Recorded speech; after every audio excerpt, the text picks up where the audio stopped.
बिहार और आंध्र प्रदेश के बाद पूरब पर जोर। पूर्वी राज्यों के विकास पर केंद्र का फोकस नजर आ रहा है। बजट में पूर्वोदय स्कीम की घोषणा की गई है। मानव संसाधन, बुनियादी विकास पर भी ध्यान है।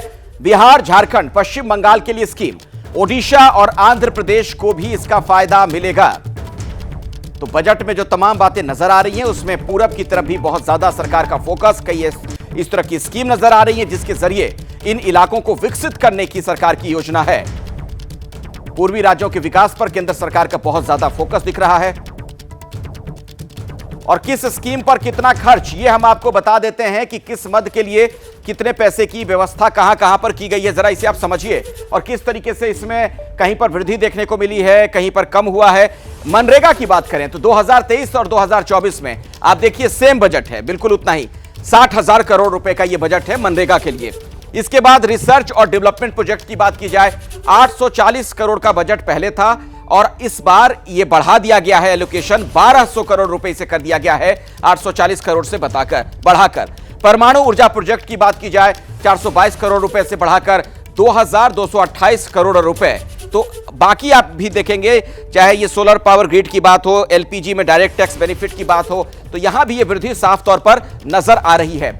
कुल मिलाकर जो एक बड़ी बात है कि इंफ्रास्ट्रक्चर पर सरकार का बहुत फोकस है। मैं सीधे आपको एक बार फिर से प्रकाश के पास लिए चलता हूं। प्रकाश, बिहार को विशेष राज्य का दर्जा भले ना दिया गया हो, लेकिन इसमें बहुत कुछ विशेष है जिससे बिहार का कल्याण हो सकता है अगर इन स्कीम्स को धरातल पर उतार दिया जाए वाकई में। अखिलेश, एक बात समझना होगा कि बिहार और झारखंड का जब बंटवारा हुआ 2000 के बाद से, तो बिहार के पास कोई ऐसी फैक्ट्री, उद्योग या माइन मिनरल्स, ये सब कुछ भी नहीं रह गया है। तभी से ही ये मांग पकड़ रही थी जोर कि बिहार को विशेष सहायता मिले, विशेष राज्य का दर्जा मिले, क्योंकि राज्य का बंटवारा हो गया था, लेकिन इसका फ़ायदा बिहार को नहीं मिला। अब ये देखना होगा कि 2012 में ही ये साफ हो गया था कि अब विशेष राज्य के दर्जा में कोई दम नहीं है और वो जो पैरामीटर्स तय किए गए थे, मापदंड, उसमें कहीं नहीं होगा। तो ऐसे में नीतीश कुमार जब सत्ता में आए, सरकार में आए केंद्र में, तो उसके पहले ही आज जो उन्होंने बयान दिया है, तो उन्होंने कहा कि जब वो आए थे तभी ये सारी बातें हो गई थी कि अगर विशेष राज्य का पैकेज न मिले, विशेष राज्य का दर्जा न मिले, तो कम से कम विशेष सहायता तो मिले।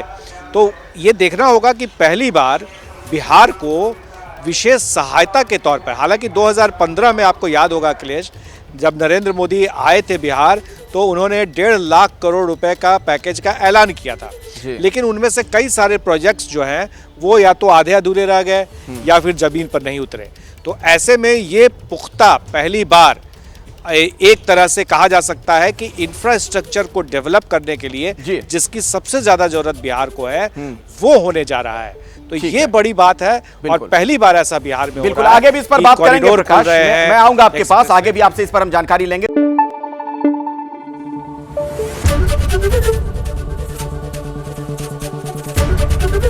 एबीपी न्यूज आपको रखे आगे।